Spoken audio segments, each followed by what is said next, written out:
மற்றும் பெற்றோர்கள்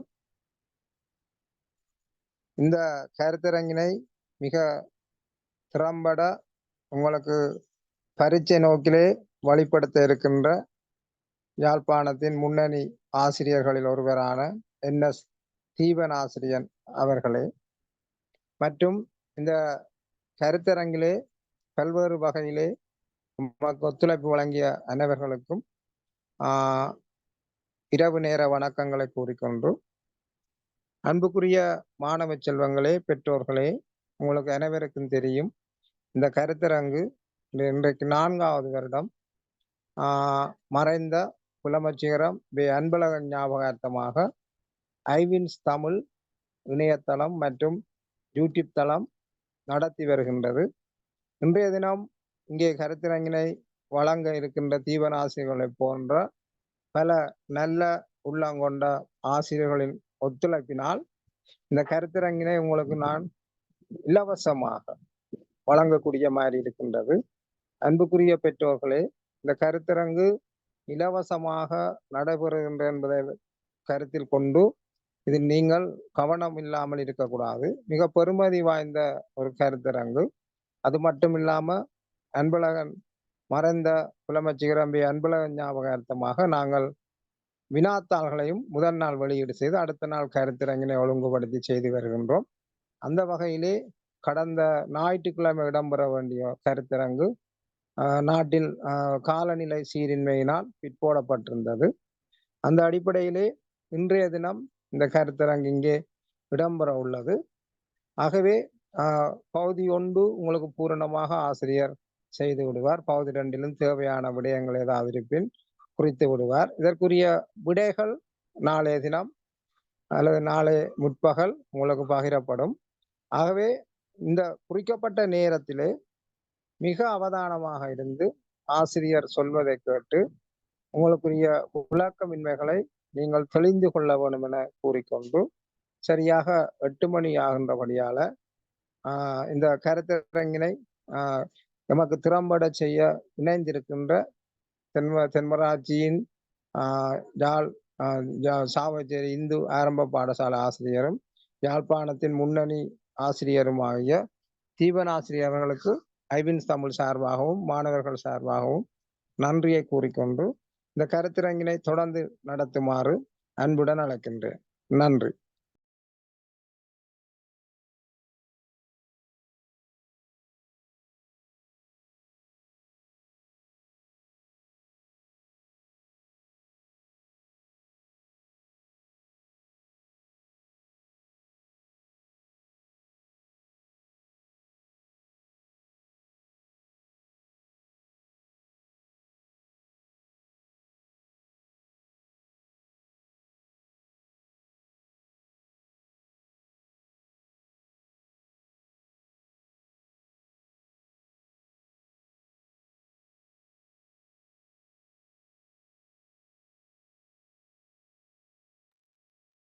ஜீவன் சார் இருக்கிறீங்களா? Sir. Okay sir.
Cleaning period.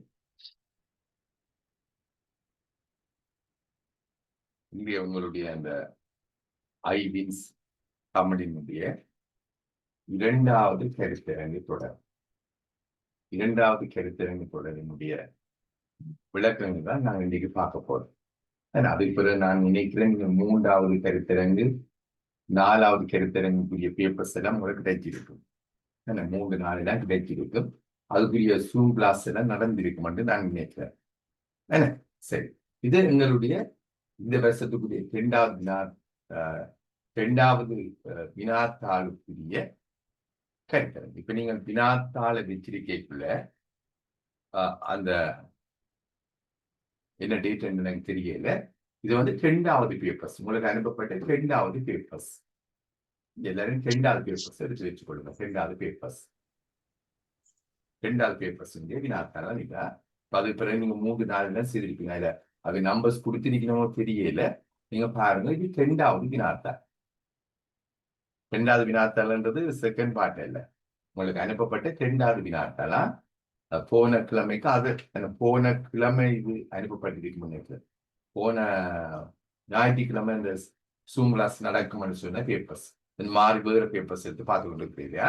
சரி, என்னுடைய பேப்பர்ஸ் ரைட், அதை எடுத்துக்கொள்ளும். இன்னைக்கு நாங்கள் ஒரு குறிப்பிட்ட நேரம் தான் உங்களுக்குரிய குறிப்பிட்ட நேரமாக இருக்குமோ, குறிப்பிட்ட நேரம் தான் உங்களுக்கு அப்போதைக்கு இருக்கிறேன் நான் இன்னைக்கு. சரி, அதுல என்ன செய்ய போறேன் என்றால், என்னுடைய வினாத்தாள் 1, வினாத்தாள் 2, இந்த 2 பேப்பர்ஸ்ல நான் வினாத்தாள் 1 மட்டும்தான் இன்றைக்கு உங்களுக்கு தெளிவுபடுத்த போறேன். வினாத்தாள் 1லேயும் குறிப்பிட்ட சில வினாக்கள், குறித்த சில வினாக்களை மட்டும்தான் உங்களுக்கு இன்றைக்கு தெளிவுபடுத்த போறேன், விளங்கப்படுத்த போறேன். வினாத்தாள் 2 வந்து உங்களுக்கு விடைகளாக உங்களுக்கு அங்க நாளைக்கு சொன்ன மாதிரி உங்களுக்கு பகிரப்படும். நீங்கள் அந்த வினாத்தாள் 2க்குரிய விடைகள் நீங்க அந்த விடைகள் பகிரப்பட்ட அப்புறம் அதுல பார்த்து நீங்க திருத்தங்கள் செய்து கொள்ளுங்க. வினாத்தாள் 2 நாங்கள் விளங்கப்படுத்துறதுக்கு அதுல எதுவுமே இல்லை. நீங்கள் அதை விடைகள் பகிர்ந்த அப்புறம் நீங்களோட பேர் கொண்டு அதை நீங்க திருத்திக் கொள்ளுங்க. ஏதாவது சந்தேகம் இருந்தா உங்களோட பேப்பர்ஸ்ல என்னுடைய தொலைபேசி இலக்கம் இருக்கு, அதனோட தொடர்பு கொண்டு உங்களுடைய சந்தேகங்களை நீங்கள் நிவர்த்தி செய்து கொள்ளுங்க. வினாத்தாள் 2 பொறுத்தவரைக்கும் சரியா? வினாத்தாள் 1லேயும் இப்ப வினாத்தாள் 1 நாங்கள் விளங்கப்படுத்திருந்தா கிட்டத்தட்ட எங்களுக்கு 2 மணித்தியாலங்கள் இருக்கு. 2 மணித்தியாலங்கள். அப்ப அவ்வளவு நேரமும் இன்றைக்கு எனக்கு ஒரு அன்றைக்கு இப்ப இது ஒப்போ செய்ய வேண்டிய செமினார் கருத்தர எனக்கு அந்த நேரம் இன்மையால போன ஞாயிற்றுக்கிழமை அது செய்வோம் பண்ணு. அதாவது நான் ஒரு கிழமை பிறகுதான் போன ஞாயிற்றுக்கிழமை அது ஓமன் சொன்னேன். போன ஞாயிற்றுக்கிழமை செய்ய முடியாத ஒரு காலநிலை என்ன போன ஞாயிற்றுக்கிழமை. அப்ப இப்ப இந்த ஞாயிற்றுக்கிழமை நாங்க செய்யறோம். சரியா? இப்ப வினாத்தாள் 1ல குறித்த சில வினாக்கள் நான் அதுல பார்த்திருக்கிறேன். சில வினாக்கள் இப்ப நீங்கள் ஏதாவது கஷ்டப்படுகிற வினாக்களாக அதுல நான் தெரிவு செய்திருக்கிறேன். சில வினாக்கள் இந்த பேப்பர் போட்டா பிறகு நான் விளங்கப்படுத்தாம இருக்கு. சில பேர் சில வினாக்களை தெளிவுபடுத்தி சொல்லி கேட்டேன். அந்த வினாக்களை நோட் பண்ணி வச்சுக்கொண்டு அந்த வினாக்களை தான் உங்களுக்கு நான் தெளிவுபடுத்த போறேன். அப்ப சார் என்ன வினாக்களை தெளிவுபடுத்தணும்னா அந்த வினாக்களோடு நின்று கொள்ளுவோம். மற்ற வினாக்களிலும் மிளகு தன்மையானது. நீங்க ஏதோ ஒரு வகையில் நீங்களாகவே அதை நீங்க கண்டுபிடிச்சிருப்பீங்க அந்த விடைகளை. சரியா? இதுவும் நீங்க கண்டுபிடிச்சிருப்பீங்க. நான் அதுல உங்களுக்கு எல்லாருக்கும் பொதுவாக சில வினாக்களை மட்டும் நான் விளங்கப்படுத்தினேன். அந்த நம்பர்ஸை பார்த்துக் கொள்ளுவோம். எந்த வினாக்களை சிறு விளங்கப்படுத்தினது பார்த்து அதுக்குரிய தெளிவை பெற்றுக்கொள்ளும். சரியா? இதுல ஈஸியான வினாக்களும் இருக்கு, சராசரியாக நீங்கள் கண்டுபிடிக்கக்கூடிய வினாக்கள் இருக்கு, எல்லாம் இருக்கு. சிலது கொஞ்சம் கடினமானதாக இருக்கும். அப்ப நான் இதுல கடினமானதாக கொஞ்சம் சராசரியான வினாக்களை தெரிவு செய்திருக்கேன்னா ரைட். பாருங்க, இதுல பாருங்க, இந்தியாவில் நான் வினாக்களை நோட் பண்ணி கொள்ளலாம். இது நான் பார்க்க போற வினாக்கள் பார்த்துக் கொள்ளுங்க. 5வது வினா சரியா? 5வது வினா பார்க்க போறோம். அடுத்தது 6வது வினா பார்க்க போறோம். 5, 6 சரியா? சில நான் இந்த நம்பர்ஸ் பண்ணுறது உங்களுக்கு சில வேளையில அந்த நம்பர்ஸ் பண்ற வினாக்கள் உங்களுக்கு பிழைகளாக இருக்கும். பாருங்க, 7வது வினா 10வது வினா உங்களுக்கு பிளவாகன்னு சொன்னா நான் போட்டுக்கொண்டு போற அந்த வினா இலக்கங்கள்ல தான் உங்களுக்கு பிழைகள் வரக்கூடிய சந்தர்ப்பம் இருக்கு. ஆமா, வினா இலக்கங்கள் அதை பார்த்துக்கொள்ளணும். 10வது வினா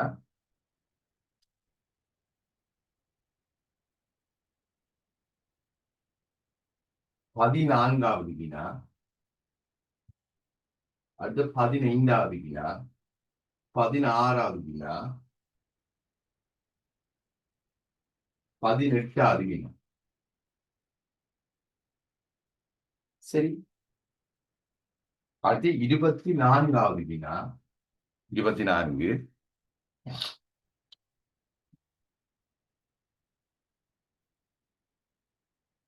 அடுத்து 25வது வினா,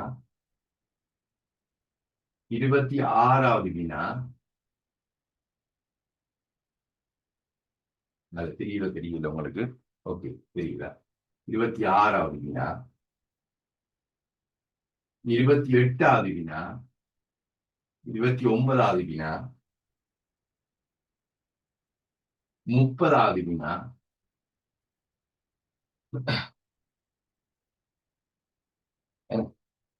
33 போட்டி இருக்கிறேன். அதை நாங்க பார்ப்போமா?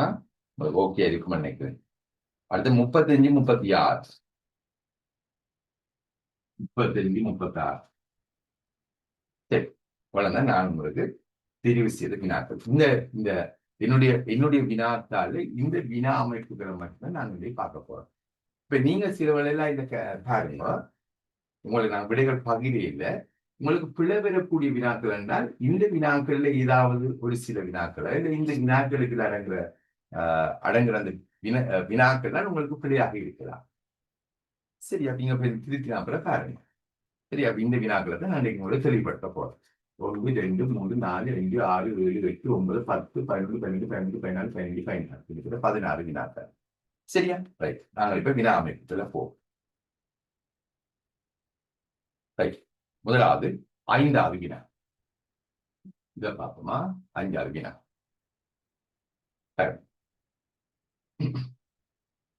250 கிராம், 1 கிலோகிராம், 5 கிலோகிராம்.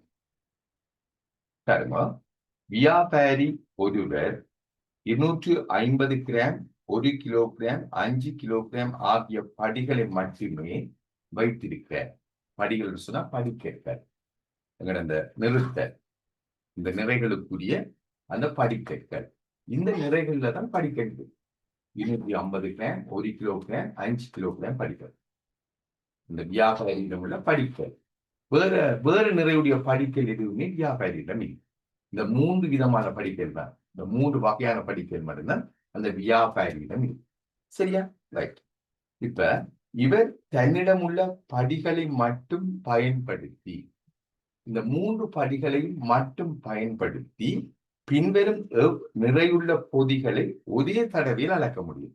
இந்த 3 படிகளையும் பயன்படுத்தி அதுல தந்திருக்கிற நிறைகளில எதை அளக்க முடியும்? ஒரு தடவையிலே அளக்கணும். சரியா? பாருங்க, தந்திருக்கிற நிறைகளை பாருங்க. முதலாவது 750 கிராம், அடுத்தது 3 கிலோகிராம், அடுத்தது 6 கிலோகிராம், 250 கிராம். சரி, இது முதலாவது திட்டம். 2வது திட்டம் 1 கிலோகிராம் 250 கிராம், 4 கிலோகிராம் 750 கிராம், அடுத்தது 4 கிலோகிராம் 250 கிராம். இது 2வது விடை. 3வது விடையும் இருக்கு. நாங்கள் இதை சீடு போட்டு பார்ப்போம். இதுக்கு எங்களுக்கு விடை தெரிவி இல்லைன்னு சொன்னா நாங்கள் 3வது சீடு பார்ப்போம். சரியா? ரைட். இப்ப இது நாம் போட்டதெல்லாம் உங்களுக்குரிய விடை தெரிவிக்கலா? சரி. இப்ப வியாபாரியிடம் 250 கிராம், 1 கிலோகிராம், 5 கிலோகிராம் படிக்கல் மாத்திரம் இருக்கலாம். இந்த 3 வகையான படிக்கல் மாத்திரம் தான் இருக்கு இந்த வியாபாரி. சரியா? அவர் இந்த மூன்று படிக்கலையும் வச்சுக்கொண்டு இந்த நிறைவுடைய பொருள்களை அவர் அளக்க முடியுமா? ஒரே தடவையில இந்த நிறைவுடைய பொருள்களை அவர் அளக்க முடியுமா? அல்லது இந்த நிறைவுடைய பொருள்களை அளக்க முடியுமா? எல்லாமே அளக்கணும். அந்த முதலாவது பிரிவில முழு நிறையுமே அளக்கவும். சரியா? முதலாவது 750 கிராம். அப்ப இந்த 3 படிக்கலையும் வச்சுக்கொண்டு 750 கிராம் அவன் அளக்க முடியுமா ஒரே தடவையில? இதை வச்சுக்கொண்டு அளக்கலாம். 750 கிராம் அளக்கலாம். அப்படி என்றால் இப்ப நீங்க தராசு தட்டு இருக்கு, தராசு தட்டு 2 தட்டுக்கு இங்க ஒரு பகுதியில நீங்க 1 கிலோகிராம் படிக்க போகிறீங்க. 1 கிலோகிராம் சரியா? இந்தியாவில படியில் என்ன செய்யுங்க, இந்தியாவில தட்டில் என்ன செய்யுங்க என்றால் 250 கிராம் படிக்கல போட்டுக்கொண்டு அதோட நீங்க பொருள் என்ன செய்வீங்க, பொருளை போட்டுக்கொண்டு போவீங்க. அப்ப 1 கிலோகிராமுக்கு சம அளவில விளைவிக்கணும். தராசு தட்டு சமநிலையில் இருக்க இந்தியாலையும் 1 கிலோகிராம், இந்தியாலையும் 1 கிலோகிராம். இந்த 1 கிலோகிராமுக்கு அந்த சமனாக தராசு தட்டு வரும் வரைக்கும் இதுக்குள்ள நீங்க பொருளை போட்டுக்கொண்டு இருப்பீங்க. ரெண்டுமே 1 கிலோகிராம். அப்புறம் நீங்க அதுல இருந்து 250 கிராம் படிக்கல் எடுத்தால் அப்ப இதுக்கு எஞ்சுவது 750 கிராம். அப்படி ஈஸியா பார்க்கலாம். இந்த 3 படிக்கலையும் மட்டும் பயன்படுத்தி இந்த நிறைவுடைய பொருளை அளக்க முடியுமா ஒரே தடவையில? 750 கிராம் அளக்கலாம். சரி, இப்ப சொல்லியிருப்பாரு 1 கிலோகிராம். இதுக்குள்ள ஒரு தட்டுக்குள்ள 1 கிலோகிராம் படிக்க போவீங்க. 1 கிலோகிராம் படி. மற்ற தட்டுக்குள்ள 250 கிராம் படிக்க போவீங்க. பொருள் போடல. இப்ப 250 கிராம் படி. இப்ப இந்த 1 கிலோகிராமுக்கு சமநிலையில வரும் வரைக்கும் இந்த 250 கிராம் படிக்கல் போட்ட தராசு தட்டுக்குள்ள அந்த பொருளை நீங்க போட்டு கொண்டு இருக்கிறீங்க. இப்ப ரெண்டும் 1 கிலோகிராம் சமநிலை வரைக்கும் நிறுத்தி கொள்றீங்க. நிறுத்தி போட்டு இந்த 250 கிராம் இந்தியாலையும் இப்ப சமநிலை இருக்குன்னு இந்தியால 1 கிலோகிராம் படி, இந்தியால 250 கிராமோட சேர்த்து மிச்சம் பொருளா இருக்கும். அது 1 கிலோகிராம் சமம். அப்ப நீங்க இந்த 1 கிலோகிராம் சமநிலையில தராசு தட்டு விரைவில் அதை நிறுத்தி போட்டு இதுக்குள்ள இருக்கிற 250 கிராம் படி எடுத்து விட்டீங்கன்னா அப்போ 1 கிலோகிராம் 250 கிராம் படி எடுத்தீங்கன்னா மிச்சம் இருக்கிறது 750 கிராம் போடும். சரியா? அப்ப இது நிறுத்தலாம். அடுத்தது 3 கிலோகிராம். 3 கிலோகிராம இந்த 3 படிக்கலை நிறுத்தி நல்லா நிறுத்திக் கொள்ள முடியாது ஒரே தடவையில. நிறுத்தலாம். 6 கிலோகிராம் 250 கிராம்.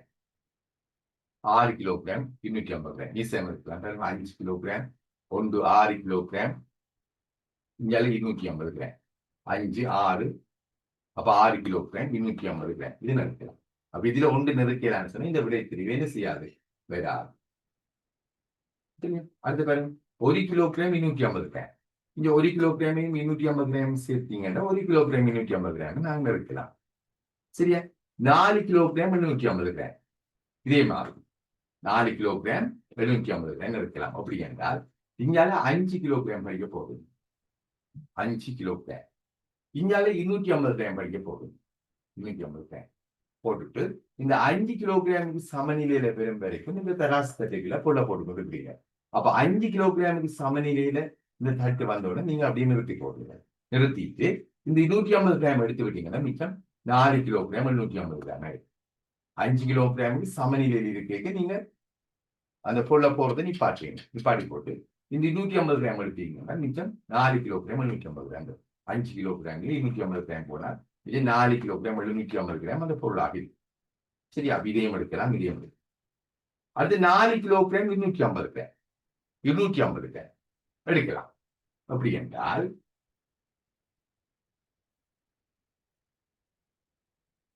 சரியா 4 கிலோகிராம் 250 கிராம் எடுக்கும். 4 கிலோகிராம் 250 கிராம் எடுக்க போகும். இங்க என்ன செய்ய போறீங்க என்றால் இந்த 250 கிராமையும் 5 கிலோகிராமையும் இருக்க போறீங்க. இந்த தட்டுக்குள்ள இந்த தட்டுக்குள்ள 2 ஒன்றுக்குள்ள இதையும் சேர்த்து போகும். அப்ப 5 கிலோகிராமையும் 250 கிராம் சேர்ந்தா 5 கிலோகிராம் 250 கிராம் 5150 கிராம் இந்த தட்டுக்கு இருக்கு. இதுக்குள்ள 1 கிலோகிராம போகணும். 1 கிலோகிராம் படி. இதுக்கு சமனாக வரும் வரைக்கும் இதுக்குள்ள பொருளை போட்டுக்கொண்டு இதுக்கு சமனாக இதுக்கு இந்த 5 கிலோகிராம் 250 கிராமுக்கு சமனாக வரும் வரைக்கும் இதுக்குள்ள பொருளை போட்டுக்கொண்டு சமநிலையில வந்த உடனே நிறுத்திட்டு இதுக்கு 1 கிலோகிராம் எடுக்கிறீங்க. அப்ப 5 கிலோகிராம் 250 கிராம்ல இருந்து 1 கிலோகிராம் போனால் 4 கிலோகிராம் 250 கிராம். அப்ப இந்த மூன்றுமே நாங்க என்ன செய்யலாம், 3 நிறைகளையுமே இந்த 3 படிக்கலையும் வச்சுக்கொண்டே செய்யலாம், நிறுத்திக் கொள்ளலாம். சரி, அதான் கேள்வி. அப்ப வியாபாரியிடம் இந்த 3 வகையான படிக்கல் இருக்கு. 250 கிராம் 1 கிலோகிராம் 5 கிலோகிராம் இந்த 3 படிக்கலையும் பயன்படுத்தி ஒரு தடவையிலேயே இந்த நிறைகளை நாங்கள் நிறுத்திக் கொள்ளலாம். இங்க வந்தீங்கன்னா இந்த 3 கிலோகிராம் நிறுத்திக் கொள்ளலாது. இங்க மூன்று நிறைகளுக்குரிய பொருள்களை நாங்கள் நிறுத்திக் கொள்ள முடியும். அபிலோகியம் சொன்னா மூன்றாவது பார்க்கிறேன். சரியா?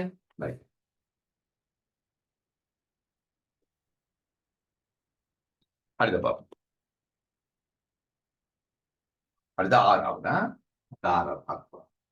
பாருங்க. 4 தொழிலாளர்கள், இங்க பாருங்க, தொழிலாளர்கள் 4 மேசைகளை வடிவமைக்க 6 நாட்கள் எடுத்தது. 3 விஷயத்தை தொடர்படுத்திக்கிறேன். பாருங்க, 4 தொழிலாளர்கள் சொல்லியிருக்கிறேன். பேருந்து செய்த வேலைன்னு சொன்ன மேசைகள், அதுக்கு எடுத்த நாட்கள், 3 விஷயத்தை தொடர்படுத்திக்கிறேன். இப்ப 3 விஷயங்கள் தொடர்படுத்திக்க நாங்க ஈஸியா அப்படி போடலாம்டா. பாருங்க, முதல் நீங்க தொழிலாளர்கள், அது என்ன வேலை செய்திருக்கீங்கன்னா மேசையை செய்திருக்கீங்கன்னா செய்த மேசைகள் எத்தனை நாட்கள் எடுத்திருக்கு, இந்த 3 விஷயத்தையும் போடும். இப்ப இங்க தந்திருக்கிற தகவலை பாருங்க, 4 தொழிலாளர்கள், அப்ப 4 பேர். எத்தனை மேசையை வடிவமைக்கணும்? 4 மேசையை வடிவமைக்கணும். நான் இது ஒரு 4 அடையாளப்படுத்துறேன். நீங்க இதுக்கெல்லாம் ஆட்களை தேவையில்லை. 4 டிக் பண்ணினாலும் ஓகே. சரியா? நான் இப்ப ஆட்கள் என்றபடியே சும்மா ஆட்களை போட்டோம்னா நீங்க டிக் பண்ணினா சரி, அவ்வளவுதான். சும்மா டிக் பண்ணி விடுவோம். 4 டிக் பண்ணுவோம். இங்கே 4 இங்கே புள்ளி போடுவோம். 4 மேசையை வடிவமைக்க எத்தனை நாட்கள் எடுத்திருக்கேன்னு சொன்னால் 6 நாட்கள். எப்பவுமே இந்த நாட்கள் வந்து பொதுவாக 6 நாள் எடுத்திருக்கு பொது. அப்ப 4 பேர் சேர்ந்து 4 தொழிலாளர்கள் சேர்ந்து 4 மேசையை வடிவமைக்க 6 நாட்கள் எடுத்திருக்கு. ஏன் நாங்கள் இந்த 6 நாட்களை பொதுவா போடுறோம் என்றால், எல்லாரும் ஒரே நாளில வேலையை ஆரம்பிச்சிருக்கோம். ஒரே நாளிலே வேலையை ஆரம்பிச்சால் ஒரே 6வது நாள் வேலை முடியும். நீங்க தனித்தனியை பார்த்தா ஒவ்வொருத்தருக்கும் தனித்தனி 6 நாள் எடுக்கணும். உண்மையில இவர் ஒரு மேசிய வடிவமைக்கு 6 நாள், இவரும் ஒரு மேசிய வடிவமைக்கு 6 நாள், இவரும் ஒரு மேசிய வடிவமைக்கு 6 நாள், இவரும் ஒரு மேசிய வடிவமைக்கு 6 நாள். ஏன் இதை பொதுவா போட்டுனாங்க என்றால், எல்லாரும் ஒரே நாள்ல வேலையை ஆரம்பிக்கிறேன். இப்ப இன்னைக்கு ஞாயிற்றுக்கிழமை. அப்ப ஞாயிற்றுக்கிழமை வேலையை ஆரம்பித்தால் ஞாயிறு, திங்கள், செவ்வாய், புதன், வியாழன், வெள்ளி, வெள்ளிக்கிழமை வேலை நிறைவு பெறும். அப்ப ஒவ்வொருத்தரும் ஞாயிற்றுக்கிழமையிலிருந்து வெள்ளிக்கிழமை வரையும் வேலை செய்யணும். தெரிஞ்சுங்க, ஞாயிலிருந்து வெள்ளி வரை, வெறும் ஞாயிலிருந்து வெள்ளி வரை, ஞாயிலிருந்து வெள்ளி வரை, ஞாயிலிருந்து வெள்ளி வரை, எல்லாரும் ஒரே நாள்ல வேலையை ஆரம்பித்தபடியால் ஒரே 6வது நாள் வேலை முடியும். இந்த கணக்கின் தன்மை 3 விஷயங்கள் தொடர்படுத்தி ஈஸியா எடுக்கலாம். சரியா? ரைட். எடுத்தது எனின் இதான் கேள்வி. 12 தொழிலாளர்கள் 12 பேர் சேர்ந்து 8 மேசைகளை வடிவமைக்க எத்தனை நாள் இருக்கு? 12 பேர் சேர்ந்து 12 பேர், அதாவது 12 தொழிலாளர்கள் சேர்ந்து 8 மேசைகளை வடிவமைக்க எத்தனை நாட்கள் எடுக்கும்? மீனா என்ன 12 பேர் சேர்ந்து 8 மேசைகளை வடிவமைக்க எத்தனை நாட்கள் எடுக்கும்? சரி, இப்ப நாங்க பார்ப்போம். ஒரு ஆள் ஒரு மேசை வடிவமைக்க 6 நாள், ஒரு ஆள் ஒரு மேசை வடிவமைக்க 6 நாள், இவரும் ஒரு மேசை வடிவமைக்க 6 நாள், ஒவ்வொருவரும் ஒவ்வொரு மேசையை வடிவமைக்க, ஒவ்வொரு தொழிலாளிகளும் ஒவ்வொரு மேசை வடிவமைக்க 6 நாள் எடுக்கும். சரியா? அப்ப ஒரு ஆள் ஒரு மேசை வடிவமைக்க 6 நாள் என்றால், இப்ப 12 பேர் சேர்ந்து 8 மேசை வடிவமைக்க நாள் முதல் என்ன ஒரு ஆள் அந்த 8 மேசை வடிவமைக்க எத்தனை நாள் இருக்கும்னு பார்க்க போறோம். இப்ப 12 பேரை தந்திருக்கிறோம். எப்பவுமே நாங்கள் முதல் ஒரு ஆளுக்கு கணிக்க வரும். ஒரு ஆள் அந்த 8 மேசைக்கு எத்தனை நாள் இருக்கு? ஒரு ஆள் ஒரு மேசைக்கு 6 நாள் என்றால், அந்த ஒரு ஆள் 8 மேசைக்கு அந்த 8 6 இருக்கும்போது 48 நாள் இருக்கு. ஒரு ஆள் செய்வரா இருந்தார். ஏன் ஒரு ஆள் என்றபடியால் இதை செய்து முடிச்சு போட்டு தான் மெட்டது செய்வார். ஒன்றை செய்து முடிச்சு தான் அடுத்த செய்வார். அடுத்த அதை முடிச்சு போட்டு தான் அடுத்த செய்வார். அப்ப ஒவ்வொன்றுக்கும் தனித்தனியா 6 நாள் இருக்கு. அப்ப ஒவ்வொரு மேசைக்கும் 6 நாள். அப்ப 8 மேசைக்கும் 6 8 48 நாள் எடுக்கும். ஏன்னா ஒரு ஆள் அந்த 8 மேசைகளை, ஒரு ஆள் தான் அந்த 8 மேசை, ஒரு ஆள் 8 மேசைக்கு 48 நாள் என்றால், இப்ப 12 பேர் சேர்ந்து செய்யணும். இதை 12 விட்டு விடுங்க, 12 நாள் 48. இந்த வழியை நீங்க ஈஸியா செய்யலாம். சரியா? அப்ப ஒரு ஆள் ஒரு மேசைக்கு 6 நாள், அந்த தகவலை வச்சுக்கொண்டு, அப்ப ஒரு ஆள் ஒரு மேசைக்கு 6 நாள் என்றால், அந்த ஒருவர் அந்த ஒரு தொழிலாளி அதே 8 மேசைக்கு வேற 6 8 48 நாள் எடுக்கும். இப்ப அந்த 48 நாள் எடுக்கும். அந்த 48 நாள் வேலையை 12 பேர் பங்கிட்டு செய்யப்படும். இப்ப 12 நாள் தெரியுமா? இப்ப நீங்க ஸ்கூலுக்கு இப்ப சாப்பாடு கொண்டு போறீங்க. இப்ப நீங்கள் ஏதாவது சோர்விஸோ ஏதோ ஒரு ஏதாவது உணவு ஒரு மதிய உணவுக்கு நீங்க ஒரு சாப்பாடு கொண்டு போறீங்க. நீங்கள் உங்களுடைய சாப்பாட்டை சாப்பிட்டு முடிக்க உங்களுக்கு 12 நிமிஷம் எடுக்கும். நீங்க மட்டும் சாப்பிட 12 நிமிஷம் எடுக்கும். சாப்பாடு நீங்க கொண்டு போற சாப்பாடை சாப்பிட்டு முடிக்க 12 நிமிஷம் எடுக்கும். நீங்க மட்டும் சாப்பிட. இப்ப பக்கத்துல உங்களோட ஃப்ரெண்ட்ஸும் கொண்டு வரல, ஒரு ஆள் கொண்டு வரல. இப்ப 2 பேரும் சேர்ந்து இந்த சாப்பாடு சாப்பிடுறதுக்கு எத்தனை நிமிஷம் எடுக்கும்? அப்ப உங்களுக்கு ஒரு ஆளுக்கு தான் 12 நிமிஷம். இப்ப 2 பேரும் சேர்ந்து அந்த ஒரே சாப்பாடு சாப்பிட போடுங்க. அப்ப 2 பேர் சேர்ந்தா இங்க 12, இப்ப நீங்க 2 ஆளுக்கு நிக்கிறோம். உங்களுக்கு தனியே தான் 12 நிமிஷம். இப்ப 2 பேர் சேர்ந்தா 6 நிமிஷத்துல அந்த சாப்பாடு முடியும். சரியா? அப்ப நீங்கள் ஒரு ஆள் சாப்பிட 12 நிமிஷம். இப்ப 2 பேர் சேர்ந்தால் அப்ப 12 2 ஆள் கிட்ட 6 நிமிஷத்துல சாப்பாடு முடியும். சரி, இன்னும் ஒரு ஆளும் கொண்டு வரல. அப்ப நீங்கள் உங்களோட ஃப்ரெண்ட்ஸ் 2 பேர், இப்ப மொத்தம் 3 பேர். அப்ப 12 நிமிஷம் நீங்க மட்டும் சாப்பிடுற சாப்பாட்டை இப்ப 3 பேர் சேர்ந்து சாப்பிடுறீங்க. அப்ப 12 3 தெரியும், அந்த அந்த சாப்பாடு 4 நிமிஷத்துல முடியும். அதே மாதிரி தான் இந்த கணக்கு. ஏன்னா எத்தனை பேர் சேர்ந்து செய்யணுமோ அது பிரிச்சு விடுறீங்க. சரியா? ரைட்.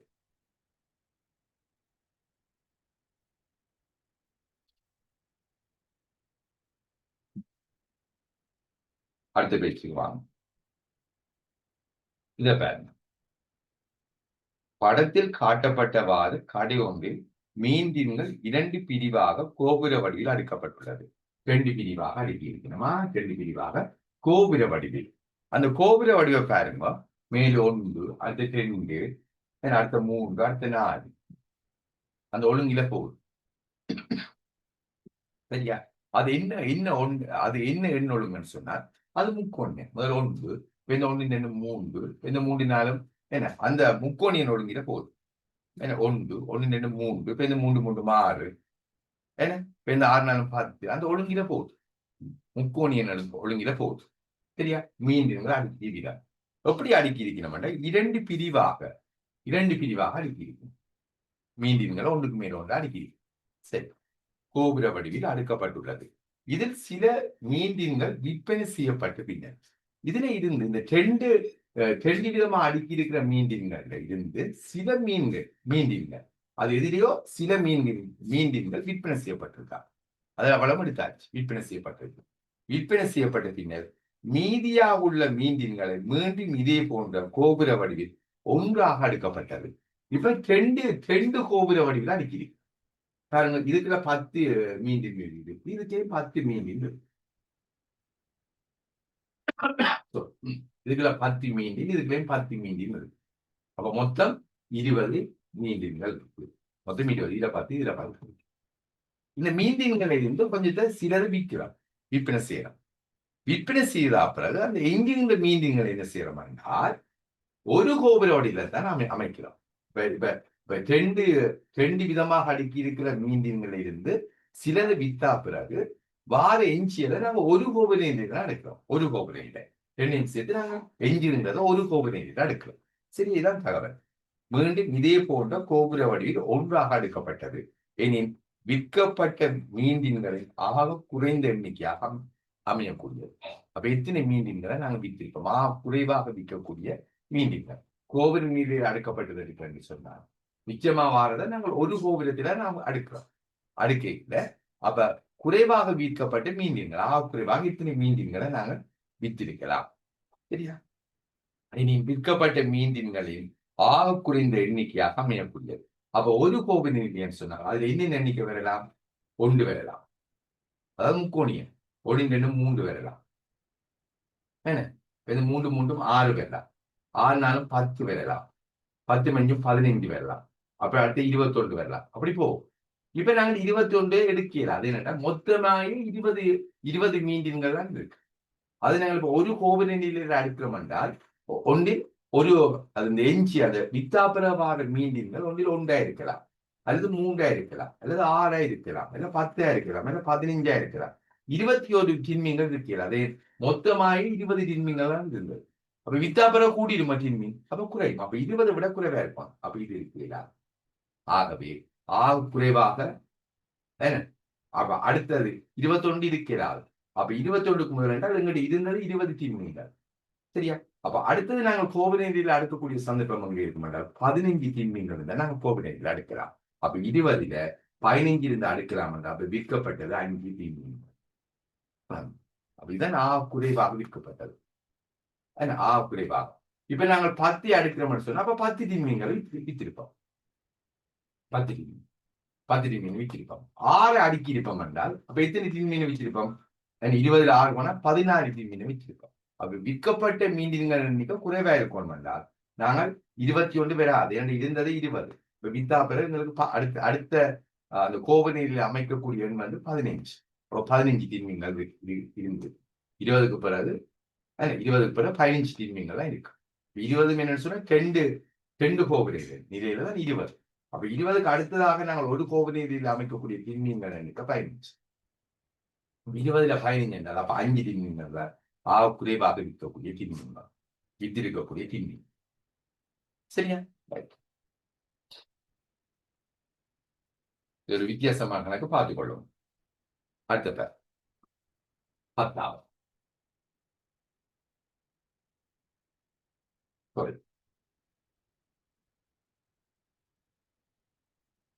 6 7 பார்த்தேன். இப்ப பார்த்தது 7. அடுத்த 10வது வினாவை பாருங்க. 10வது வினா 10 பாருங்க.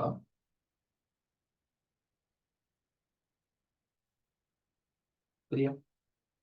இதுல பிடிக்கிறோம்.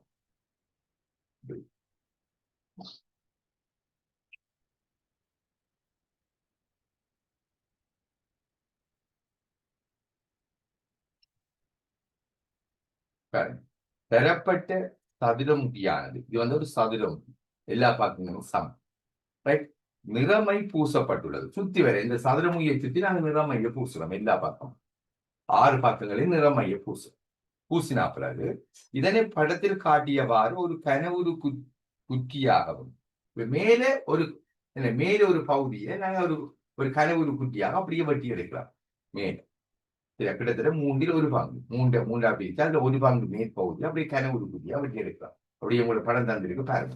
கனவுரு குட்டியா மேற்பகுதியை வெட்டி எடுக்கலாம். எல்லா நிறமை பூசினா பிறகு வெட்டி எடுக்கலாம். வெட்டி எடுத்த பிறகு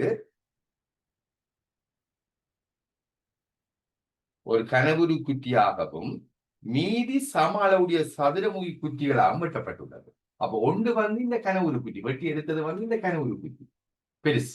இல்ல இந்த வெட்டுதல்களும் இல்லை. இது வெட்டி எடுத்தாச்சு. இந்த கனவுரு குட்டியை நாங்க வெட்டி எடுத்தாச்சு. மீதியா இருக்கிறத இந்த அளவுடைய சதுரமுகி சின்ன சின்ன குட்டிகளாக வெட்டி எடுக்கலாம்.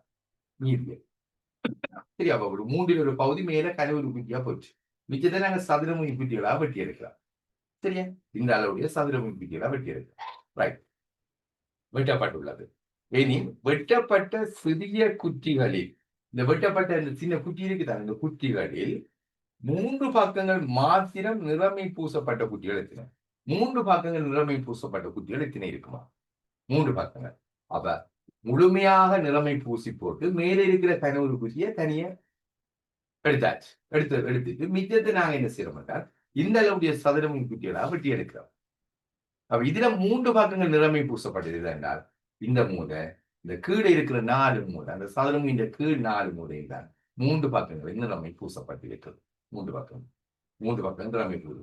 இது இந்த முறை இவரை கீழ்ப்பகுதி 3 பக்கங்கள் நிறமை பூசப்பட்டது 4 விக்கில இந்த அமைப்பில் வேறு. இந்த கீழே இருக்கிற பகுதி என்றால் இது இந்த மேல் பகுதிக்கு மேல பூசப்படாது. சதுரமுகி மூலையாக இருந்தால் இந்த 4 மூலையில் தான் 3 பக்கங்கள் நிறமை பூசப்பட்டதா இருக்கு. இந்த கீழ்ப்பகுதி இந்த சைடு இந்த சைடு.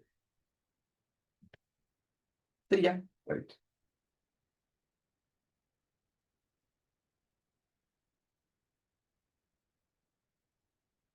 அடுத்த பாருங்க.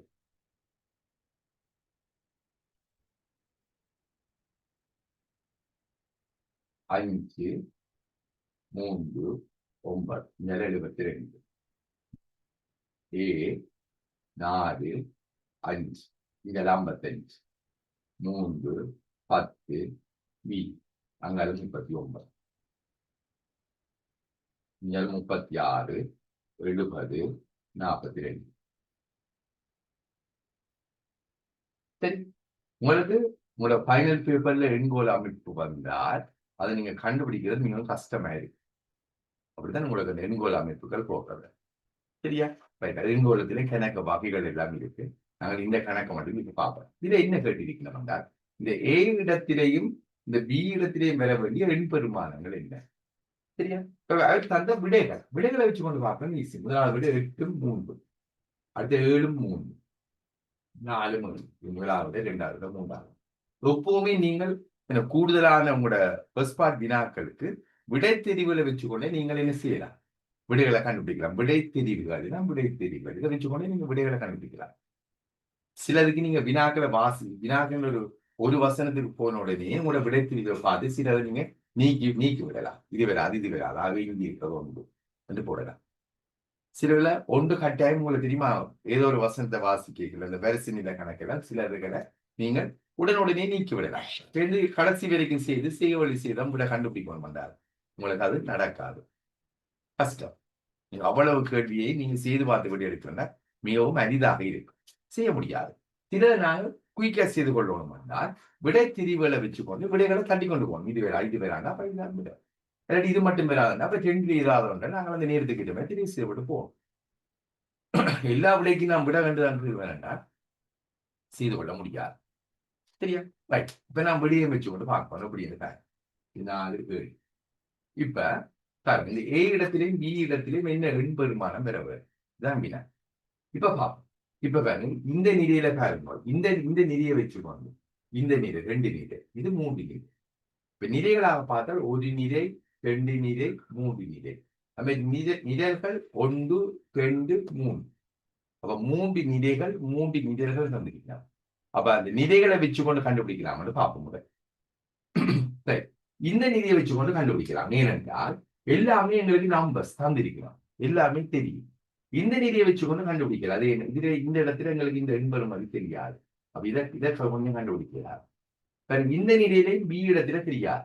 அப்ப இதையும் கண்டுபிடிக்கணும் நீங்க கஷ்டம். அப்ப இந்த நிலையை வச்சுக்கொண்டு ஈஸியா கண்டுபிடிக்கலாம். அதே போல இந்த நிலையில வச்சுக்கொண்டு கண்டுபிடிக்க கஷ்டம், ஏன்னா இது தெரியாது. இந்த நிலையில வச்சுக்கொண்டு ஈஸியா கண்டுபிடிக்கலாம்.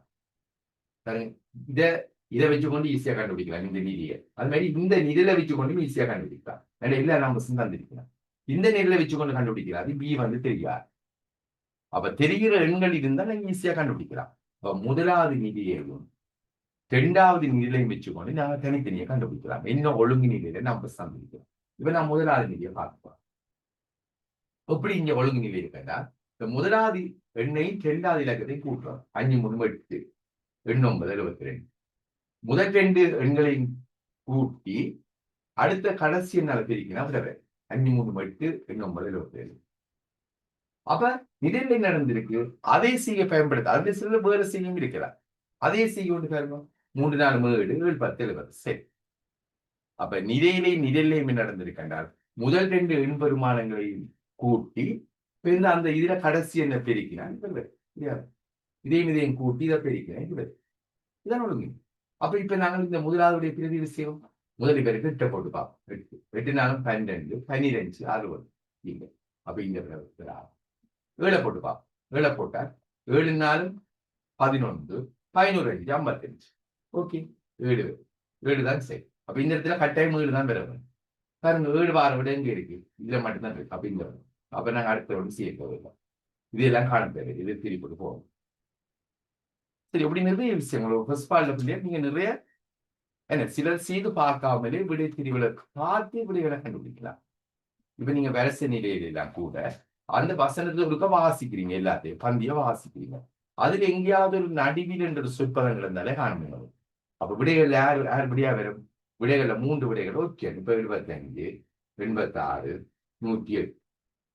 அப்ப இந்த அந்த வரிசை நிலையில தந்த அந்த சொற்பதங்கள்ல எங்கேயாவது நடுவில் என்ற சொல் வந்தால், நடுவில் என்ற சொல் வந்தால் உடனே நீங்க எதிர்க்கிறீங்க, இதுதான் தெரியும். இதுக்கு பெற மாட்டேன். இந்த இரட்டை எண்ணுக்கு நடுவில் பெறாது, ஒற்றை எண் பெரு ஒன்று செய்து பார்க்க தெரியும். உங்களுக்கு அப்படித்தான் நாங்க வினா அமைப்புகள் இருக்கு. பயனில்லை, நாங்கள்லாம் எல்லாத்தையும் செய்து பார்க்கணும். 5-6 கேள்விக்கு நீங்கள் செய்து பார்க்காமலே ஈஸியாக ஏதோ ஒரு நுட்பங்களை பயன்படுத்தி நீங்கள் விடைகளை தெரிவு செய்யலாம். சரியா? நீங்க பாசிட்டிவ் கொஞ்சம் செய்து பார்த்தீங்கன்னா, திரும்ப செய்து பார்த்தீங்கன்னா இந்த நுட்பங்களை நீங்கள் இயல்பாக அறிந்து கொள்வீங்க. சரி, அடுத்த 15 14 15 பாருங்க. 2024ஆம் ஆண்டில் ஒரு லீப் வருஷம், சரியா, ஆண்டில் லீப் வருஷம் மாசி மாதம் 29 நாட்களை கொண்டிருக்குமா? அவ்வளவுதான் இதுல இருக்கிற தகவல். மாசி 29. ரைட். ஒன்றில் கண்காட்சி நிகழ்வு தொடர் மாசி 26 இருந்து மாசி மாதம் 26ஆம் தேதியிலிருந்து பங்குனி மாசம் 6ஆம் தேதி வரைக்கும் கண்காட்சி நடந்திருக்கு. மாசி 26 இருந்து பங்குனி 6 வரை. மாசி 26 26 உள்ளடங்கு. பங்குனி 6 வரைன்னு சொன்னா பங்குனி 6 வரும். சரியா? ரைட். அப்ப கண்காட்சி நிகழ்வு நடைபெற்ற நாட்கள் இத்தனை நாட்கள் கண்காட்சி நடைபெற்று இருக்கும். சரியா? அப்ப மாசி 24 இருந்து பங்குனி 6 இப்ப மாசி 24 இருந்து மாசி 29 வரைக்கும் எத்தனை நாள்? அப்ப 29 26 மூன்றோட நீங்க ஒன்றை பிளஸ் பண்ணுவோம். அப்ப 4 நாள். 26 அதுக்கு உள்ளடங்கப்படுகிறது. 26 27 28 29 நீங்க கழிச்சு போட்டோம் கூட்டணும் 4 நாள். மிச்ச பங்குனியில 6ஆம் தேதி வரைக்கும் சொன்னா 6ஆம் தேதி நடந்திருக்கு. 6ஆம் தேதி வரை 6 கூட்டணும் 10 நாள். சரியா? ரைட். அது சொற்பதங்களை கவனிப்போம். அடுத்த 16ஆவது.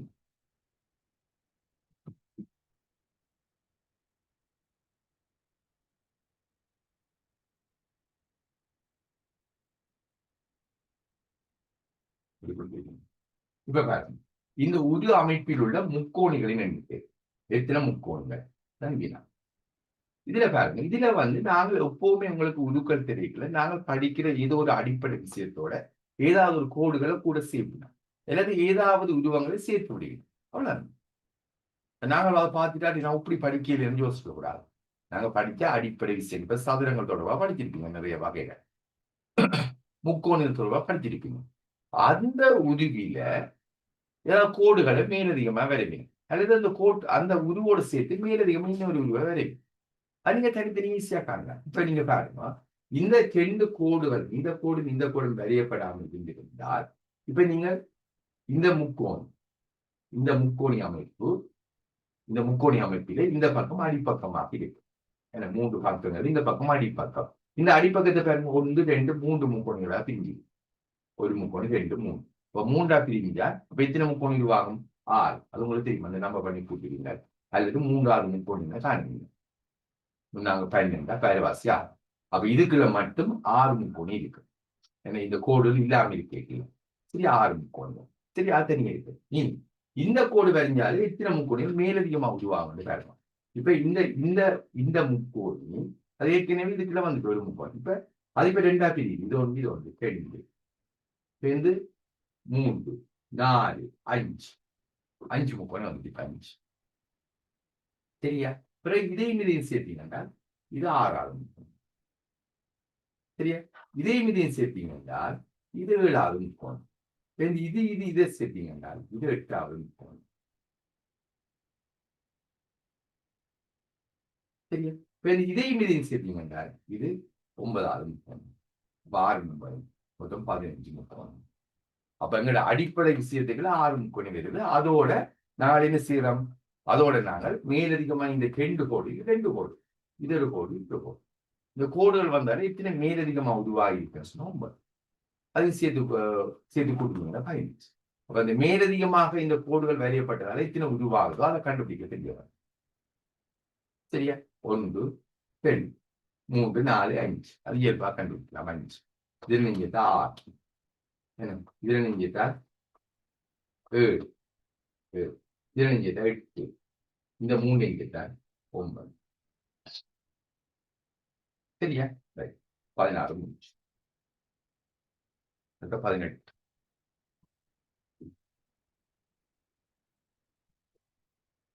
50லும் குறைவாக உள்ள ஒரு பெண், 50லும் குறைவாக உள்ள எண், 50 விட சின்ன, 50 விடாது, 50 விட குறைவாக ஒரு எண், 50லும் குறைவாக உள்ள எண். அப்ப 50 விட ஒரு சின்ன, 50 விட சின்ன இருக்கும்.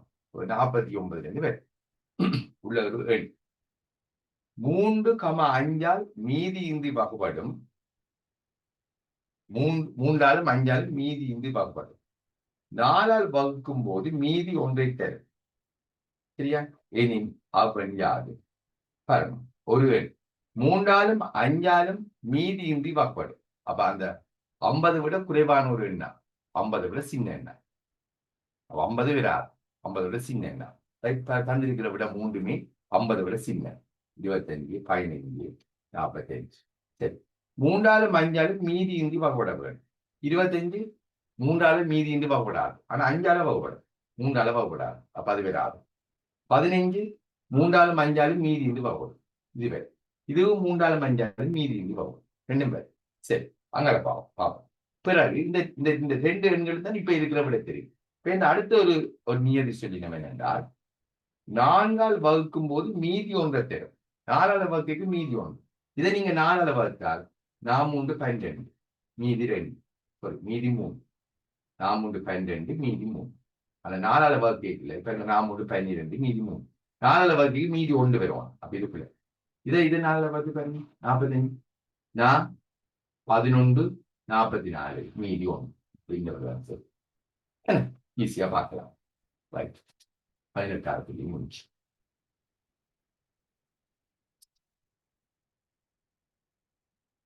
அடுத்து 24 பேர்.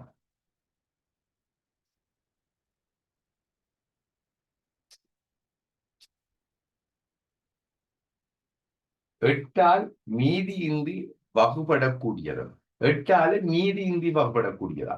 அப்ப 8ஆல மீதியின்றி வகுப்படக்கூடியதுன்னா அது 8னுடைய மடங்கா இருக்க வேண்டும்.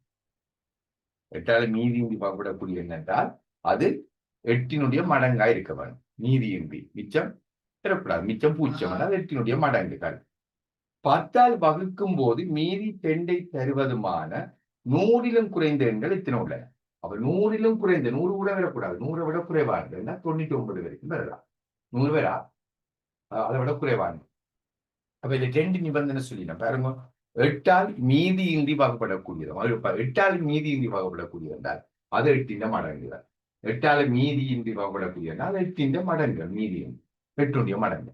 2 8 2 16 2 24 2 32 2 40 2 48 2 56 2 64 2 72 89 81 88 82 88 96 வளம்.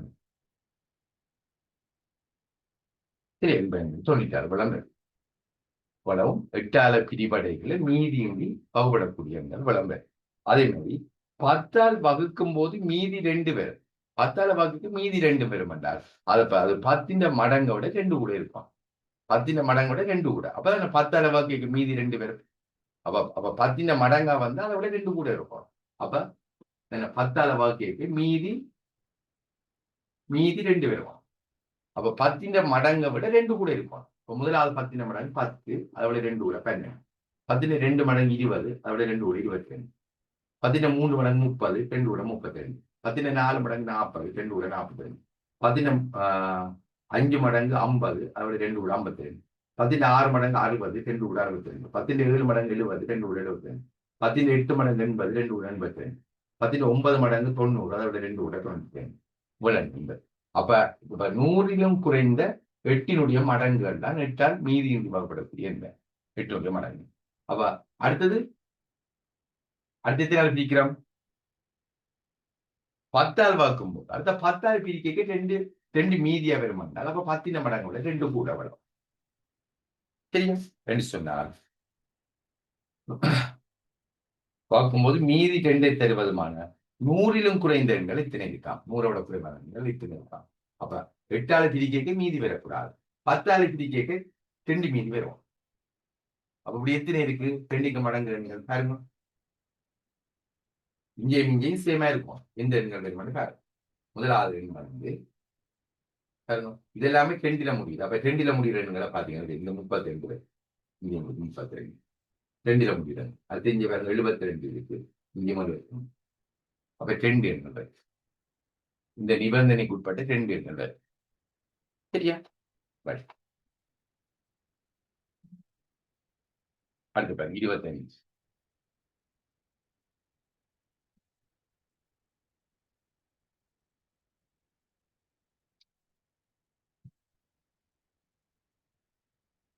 இதோட வடிவாக காண்பிக்குது.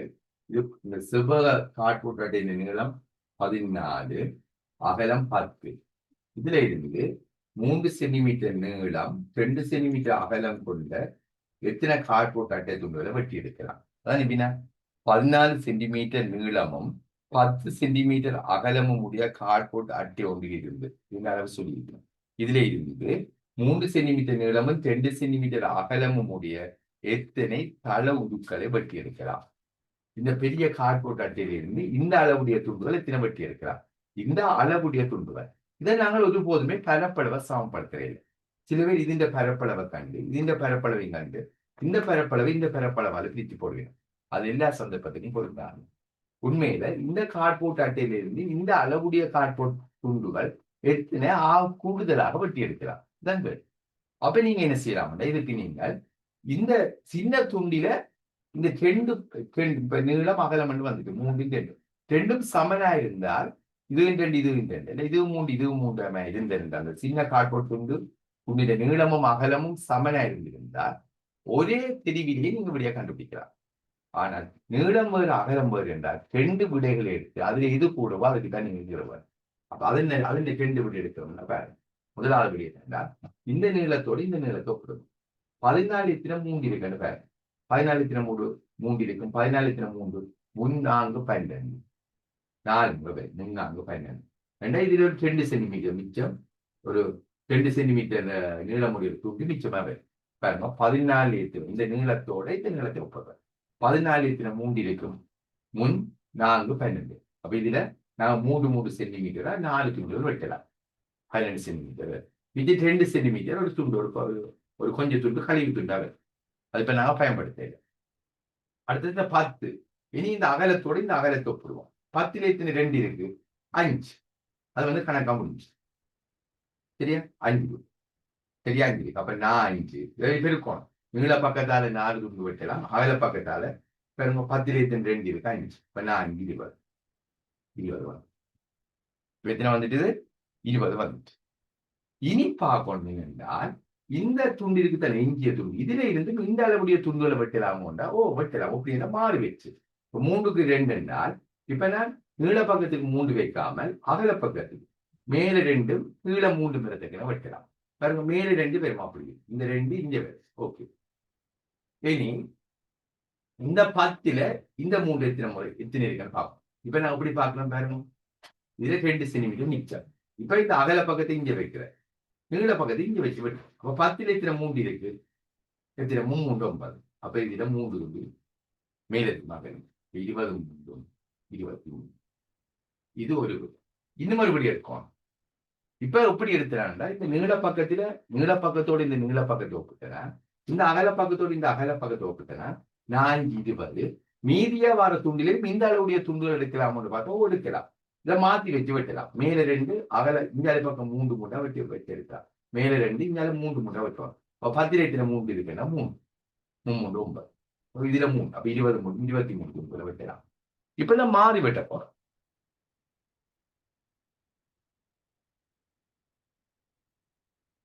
மாறி என்ன மாறி இந்த நீள பக்கத்தோட அகல பக்கத்தை வச்சு ஒப்பிட போறோம். 14 2 இருக்கு 7. 14 2 சென்டிமீட்டர் இருக்குன்னா 7. சரி இப்படி வச்சு வெட்டப்போம். 2 2 மேல அப்ப இங்கால 3 3 வச்சு வெட்டோம். அப்ப இது சரியா பொருந்தும். 14 2 இருக்கு என்றால் 7 துண்டுகளை வெட்டலாம். 7 துண்டுகள்.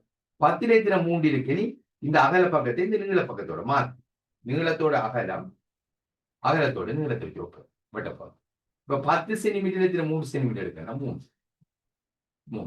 இதுல 3 துண்டு கீழே இதுல 1 சென்டிமீட்டர் மீச்சு. அப்ப இதை பெருங்க 7 3 21. அங்கால மேலதிகமா இருக்கிறதுல ஏதாவது இந்த அளவுடைய துண்டுகள் வெட்டலாம் வெட்டிடாது. 3க்கு 2 இருக்கும். இதுல 3 எடுக்கலாம். 2 எடுக்கலாம். ஆனா அற்ற பகுதி எடுக்கலாம். இதுல 3 எடுத்தா இதுல 2 வரா என்ன 2 வராதுன்னா இதுல அப்ப 2 எடுத்து இதுல 3 வருமா வரா. அப்ப இந்த மீதி இந்த கழிவு துண்டை வச்சுக்கணும். இந்த அளவுடைய துண்டுகளை நாங்கள் எப்படியும் நாங்கள் பெற்றுக்கொள்ள முடியாது. எந்த வகையிலும் பெற்றுக்கொள்ள முடியாது. அப்ப 7 21 மட்டும்தான். அப்ப அதோட இது மெஸ்ஸேறார் கழிவு துண்டுகளை வெட்டி வைக்கிறார்.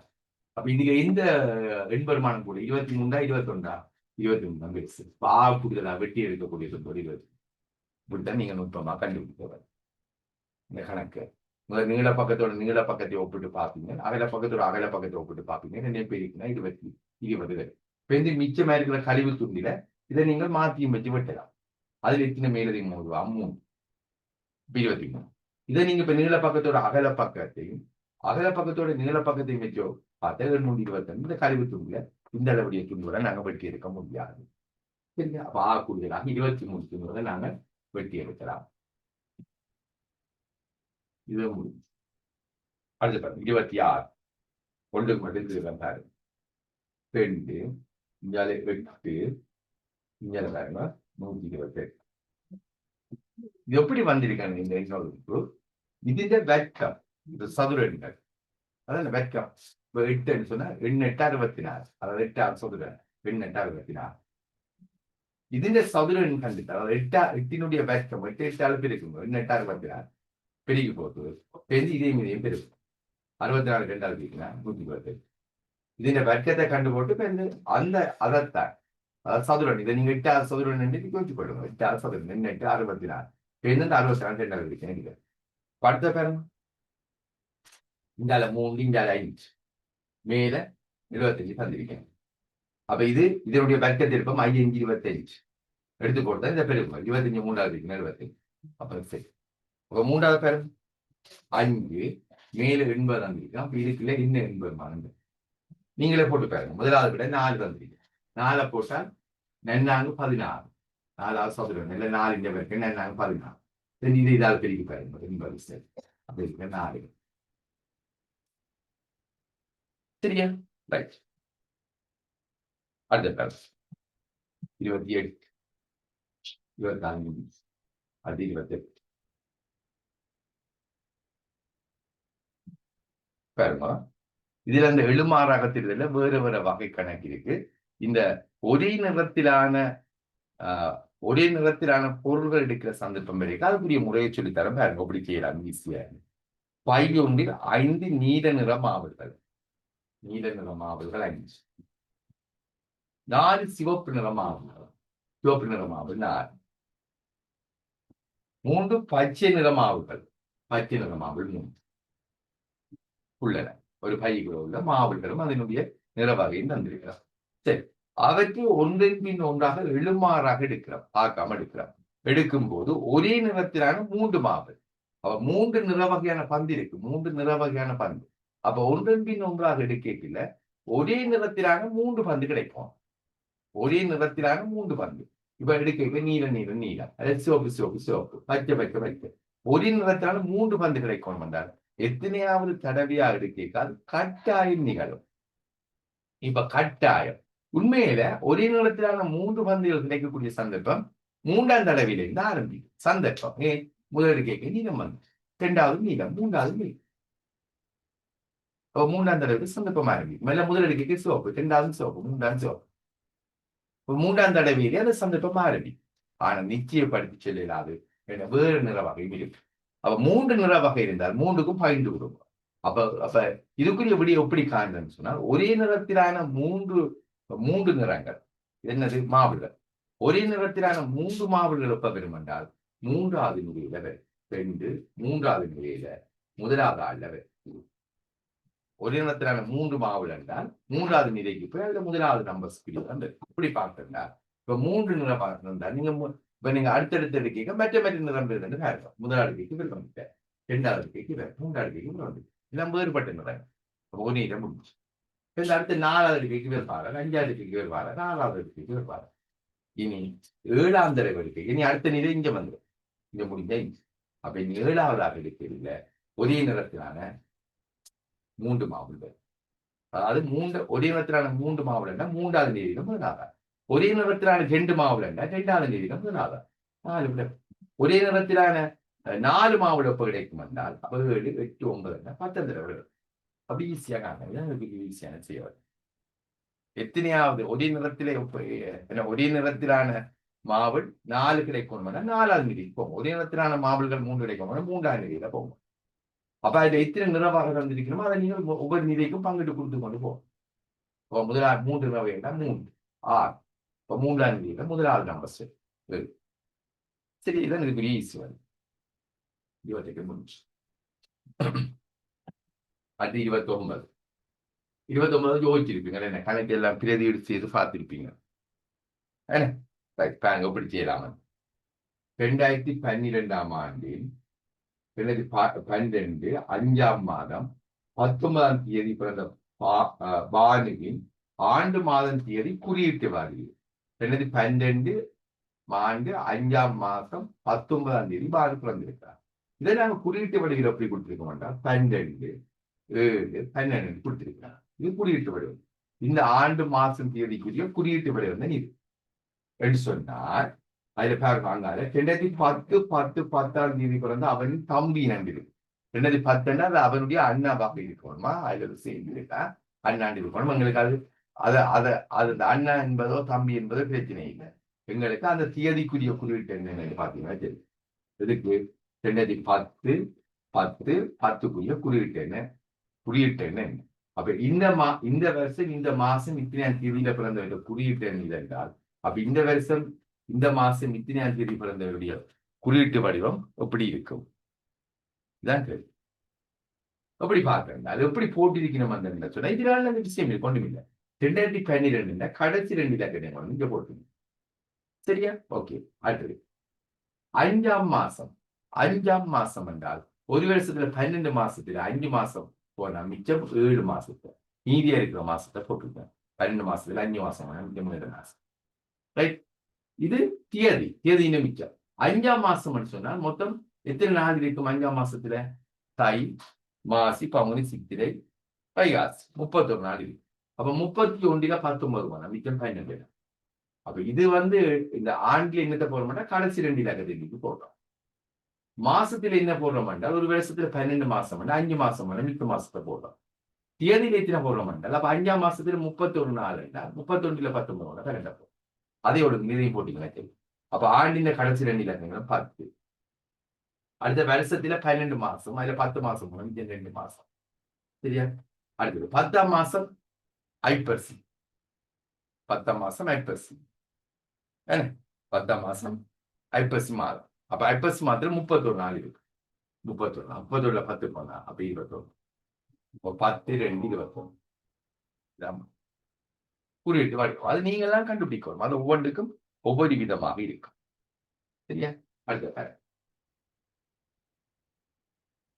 29 முடிஞ்சு. அடுத்த 30 போ. பூக்கூடைய ஒன்றில் 4 இதழ் பூ. அந்த சக்கரங்கன்ற எண்ணிக்கை நீங்க சொல்லிங்க, அந்த சில்லுகன்ற எண்ணிக்கைகள் அந்த கணக்கை பூக்கள்ல போட்டிருக்கலாம். பூக்கூடைய ஒன்றில் 4 இதழ் பூ. 4 இதழ் பூ பூக்களினதும் மூவிதழ் பூக்களினதும் மொத்த எண்ணிக்கை 4 இதழ் பூ 3 இதழ் பூ. இந்த மொத்த எண்ணிக்கை 18. அந்த பூக்களின் இதழ்களின் மொத்த எண்ணிக்கை 64. அவ்வளவுதான் தரம். இந்த கணக்கை நீங்கள் நகர்வுப்பு மாற்றிடலாம். நீங்க சில வழியில் அந்த 2க்கு 4 தொடர், 2 சீட்டு வாகனம் 4 சீட்டு வாகனம், அல்லது 2 சீட்டு வாகனம் 3 சீட்டு வாகனம், அல்லது 3 சீட்டு வாகனம் 4 சீட்டு வாகனம். ஒவ்வொன்றுக்கும் ஒவ்வொரு முறை வச்சிருக்கீங்க. அப்படி இல்லை, எல்லாத்துக்கும் ஒரே முறை. எப்படி செய்யறால் 4 இதழ் பூ 3 இதழ் மொத்த பூக்கள் 18. ஆனா அதுல இருக்க இதழ்களை கூட்டினால் 64. அப்ப என்ன கேள்வி கேட்டிருக்கிறோம் என்றால், பூக்கூடையில் உள்ள 4 இதழ் பூ 4 இதழ் பூ இதுதான் கேள்வி. நீங்க இப்ப 4 இதழ் பூ சொன்னால் 4 இதழ் பூவை கேட்டிருக்கணும்னா நீங்க 3 இதழ் பூக்கு போகும். 3 இதழ் பூ ஒரு பூவில 3 இதழ் இருக்கு. அப்ப இந்த 18 3 பெருக்கணும். 18 3 54. சரியா? அப்ப மொத்த இதழ்கள் 64 இந்த 54 கழிக்கும் 10. அதை பிறகு பிரிக்கணும் மேலால் என்றால் இந்த வித்தியாசத்தால் பிரிக்கணும். 4க்கு 3 வித்தியாசம் 1 என்றால் 10 1 பிரித்தால் 10. இப்ப இதை நீங்க 4 சீட்டு வாகனம் 3 சீட்டு வாகனம் எடுக்கிற மாதிரி. அப்ப இந்த வித்தியாசம் தேவை. வித்தியாசம் தேவை 2 இது இப்ப 4 சீட்டு வாகனம், இது இப்ப இது 3 இது இப்ப 2 சீட்டு வாகனம். வித்தியாசம் 2 வந்தா நீங்க 2 பிரிக்கும். அதான் இந்த நோக்கம். சரியா? அப்ப 4 இதழ் பூ 3 இதழ் பூ 18 மொத்த பூக்கள் 18. ஆனா இதழ்களை கூட்டினா 64.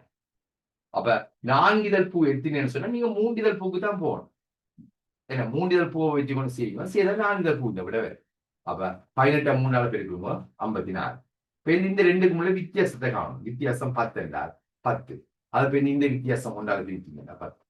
இதான் மிக நுட்பமான முறை. சரியா? 9 முடிஞ்சு. அப்ப இதுக்கு போட்டு கண்டோம்னா இப்ப 4 இதழ் பூ 10. சரியா? அடுத்த பாருங்க. அது 35, 36. அதான் இந்த பேப்பர் இருக்கிறது. வேறு ஏதாவது உங்களுக்கு சந்தேகம்னா நீங்க பிறகு என்கிட்ட கேட்டுக்கொள்ளலாம். சரியா? இதை பாருங்க. 35, 36மா நிமலன் கமலன் ஆகிய இருவரும் குறித்த இடத்தில் இருந்து குறித்த இடம் நிமலனும் கமலனும் குறித்த இடத்துல நிற்கணும் இருந்து 15 மீட்டர் தூரத்தில் உள்ள ஒரு மரத்தை நேர்கோட்டு பாதை வழியே சென்று தொட்டவேன். அப்ப 15 மீட்டர் தொலைவில் ஒரு மரம் நிற்கும். இந்த தூரம் 15 மீட்டர். சரியா?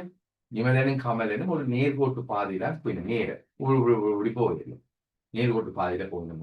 15 மீட்டர்ல இருக்கிற ஒரு மரத்தடிக்கு போயிடும். 15 மீட்டர் தூரத்தில் உள்ள ஒரு மரத்தை நேர்கோட்டு பாதை வழியே சென்று தொட்ட பின் நிற்காது மீண்டும் அதே பாதை வழியே திரும்பி ஆரம்ப இடத்தை அடைகொண்டனர். நிமலனும் கமலனும் அப்படியே 15 மீட்டர் தூரத்தில் இருக்கிற மாமரத்துல தொட்டு திரும்பி வருகிறார். இதான் சேர்ப்பார். இங்க இருந்து போயிட்டு திரும்பி இங்க வருகிறது. இதான் சேர்ப்பார். ரைட். இப்ப பாருங்க.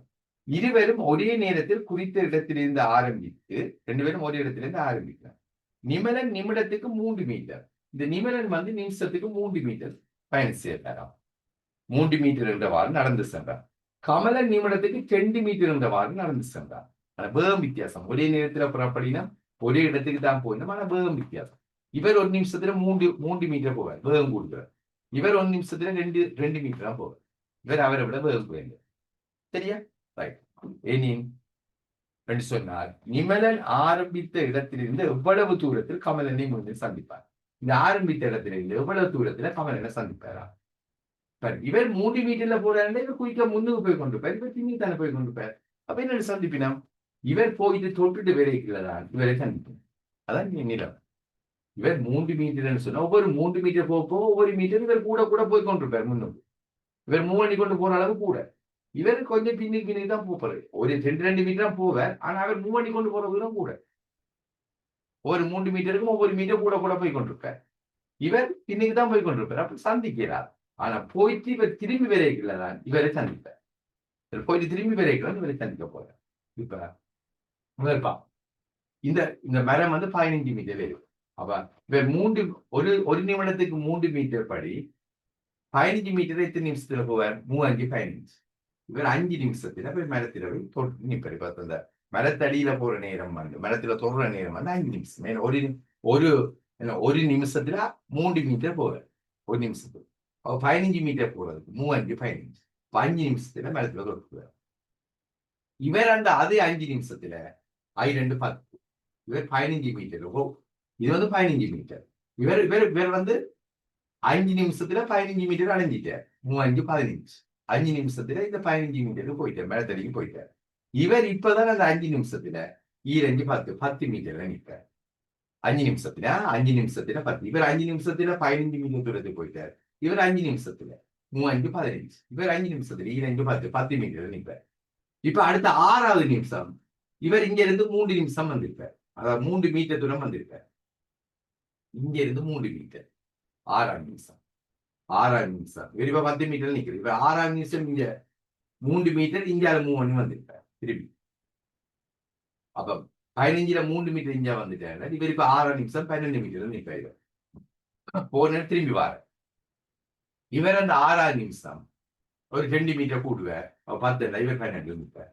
அப்ப 12 மீட்டர் இங்க இருந்து 12 மீட்டர் 2 பேரும் சந்திப்பார்.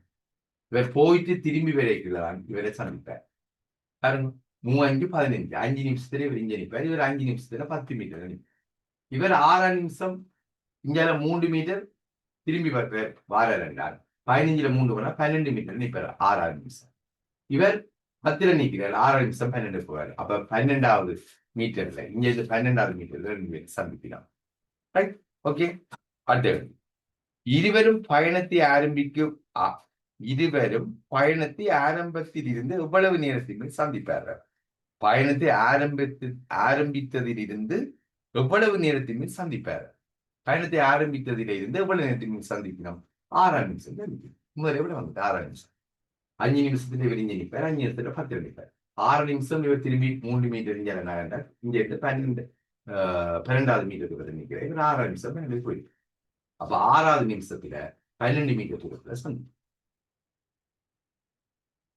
சரியா? இவ்வளவுதான் இந்த கணக்குகள். இது முக்கியமான கணக்கு. இப்ப 36 முடிஞ்சு 30 முடிஞ்சு 36 முடிஞ்சு. சரியா? இப்ப உங்களுக்கு இதுல இந்த என்னுடைய வினாத்தாள் ஒன்றில என்ன நான் தெரிவு செய்த சில வினாக்கள் அதை உங்களுக்கு இப்ப விளங்கப்படுத்தி இருப்பேன். இதிலேயோ அல்லது விளங்கப்படுத்தாத வினாக்கள் ஏதாவது சந்தேகம் இருந்தா நீங்க கேட்கலாம். நான் விடைகளை பகிர்ந்தாப்புறேன். இன்றைக்கு நைட் நான் சேரு போடுவேன். சேரு உடனே பகிர்வேன் நினைக்கிறேன். பகிர்ந்த உடனே நீங்க திருத்தி போட்டு ஏதாவது சந்தேகம் இருந்தா நீங்கள் என்ன கேட்டுக்கொள்ளலாம். சரியா அப்படியே? Right, okay. சரியா? ஆன்சரை பார்த்து நீங்க திருத்தி கொள்ளலாம். ஓகே அப்படியே? பாய்.